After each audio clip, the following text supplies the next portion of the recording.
Hello guys, Bimbi Moto here. Sa video na to ay meron na namang dinala dito sa shop ko na scooter, no? Ito ay Rosy. Yan, Rosy Gala. So ang naging problema nito ay pumakat yung kanyang gulong sa likod. Ayan. Ayaw umikot. So titignan ko kung anong nagiging issue dito, kung dito ba sa gearings or dito naman sa panggilid. So itong motor na to ay parang matagal nang naka-stock. Ayan. So sinaunang scooter to ng Rosy.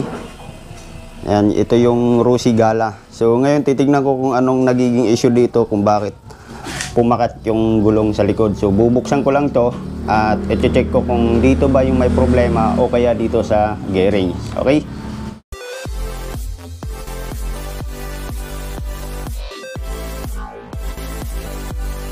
So yun guys, at nabuksan na nga natin, no? Mukhang wala dito sa bell yung may problema. Ayun, no? So gagawin natin, babaklasin natin to. Tatanggalin natin yung gulong at i-check natin yung preno. Baka yung preno naman yung may problema talaga. Ayun, so babaklasin ko lang to lahat. Ayan. So dito umiikot naman yung bell. Ayan. Okay, so dito tatanggalin din natin to. Wala pang redondo, diretso yung ikot. Ayan. So tatanggalin ko lang to, pati yung gulong. Babaklasin natin lahat yan, okay? So yun guys, at tatanggal lang natin yung belt, pati yung belt nya dito. So ayan, so umiikot naman yung torque nya, no? Yun, sa pagtanggal ko sa torque, umiikot din yung gulong nya. Kaya lang hindi ako satisfied sa tunog ng mukhang walang langis. Ayan, no? So i-check ko dito kung may langis ba yung gearbox nya.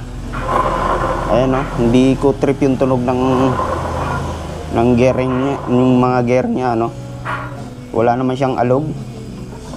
Ayan, no? At yun, so titignan ko lang, bubuksan ko lang tong part na to kung saan may yung drain nya. Dito pala sa ilalim yung drain nya. Ayan, so titignan ko kung may langis. Okay? So yun, titignan natin kung may laman yung gear oil nya.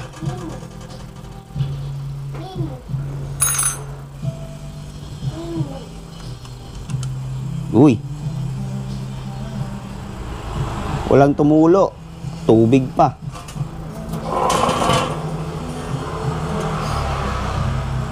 Dako, naloko na, tsokolate yung laman. Ayan, no? Ayan, yung laman niya, tsokolate. Nako, mukhang bubuksan yung gearbox niya rito, oh.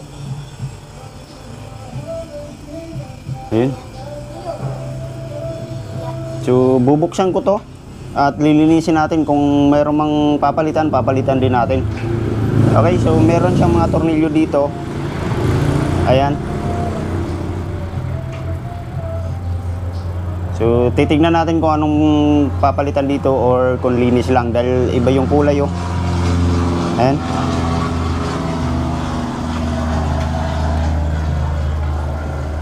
Okay, so tara, bubuksan na natin. So yun guys, at nabuksan na nga natin yung gearbox. Ayan. So kung napapansin nyo, iba yung kulay ng oil. Ayan, so nandito yung isa. Bali yung gagawin natin dito ay lilinisin na lang natin to. Tatanggalin natin yung mga excess na mga oil na nagmumukha ng tsokolate. Ayan, so lilinisin lang natin tong panggilid na to. Tapos ibabalik na natin tong cover ng gearings, no? Para malagyan na natin ng panibagong oil. So dito ay wala naman siyang problema, wala namang alog yung mga bearing niya. Goods pa rin. Bali lilinisin na lang natin to, okay? At habang nililinis ko ang mga gear ay napapansin ko na maganit ang ikot ng mga bearing, kaya pinalitan ko na rin siya ng mga bearing at bago ko siya ibinalik. So dito ay hindi ko na naipakita sa inyo ang pagpapalit ng bearing dahil medyo natagalan ako sa paghahanap ng mga bearing nito. So yung mga bearing nito ay halos walang pinagkaiba sa Mio Sporty. Sa pagbabalik naman ng gear ay dito napakasimple lang siyang ibalik. Di siya katulad sa Mio Sporty na meron pang mga washer. Dito sa Rossi ay wala na siyang washer na ginamit, kundi lahat ay mga gearings lang. So ibabalik lang natin kung ano yung binaklas, ganun din yung pagbalik. Okay, so sa napapansin nyo may number yan. Yung number na yan ay dapat nakatutok dito palabas at hindi paloob. Yan, so ibabalik lang natin. Susunod natin na ilagay, dahil wala tayong makitang gasket, ay lalagyan na lang natin siya ng gasket maker para hindi tumagas yung oil na ilalagay natin dyan. Dahil yung Rossi Gala ay mahirap hanapan ng gasket, kaya gagamitan na lang natin siya ng gasket maker at saka natin siya ibalik. So sa pagbabalik natin dito ay meron niyang dalawang dowel, so wag natin kalimutan na ibalik para hindi umalog o hindi ma-deform yung pagkabalik niyan. So ibabalik lang natin ng maayos at saka natin ibabalik yung ating mga tornilyo. Sa pagbabalik ng tornilyo, meron niyang dalawang mahaba na ilalagay doon sa magkabilang dulo at yung iba ay mga maliliit o maiiksi na. Yan, so ilalagay lang natin lahat yan, saka natin siya gamitan ng impact wrench para mapabilis yung ating pagbabalik ng mga tornilyo na yan.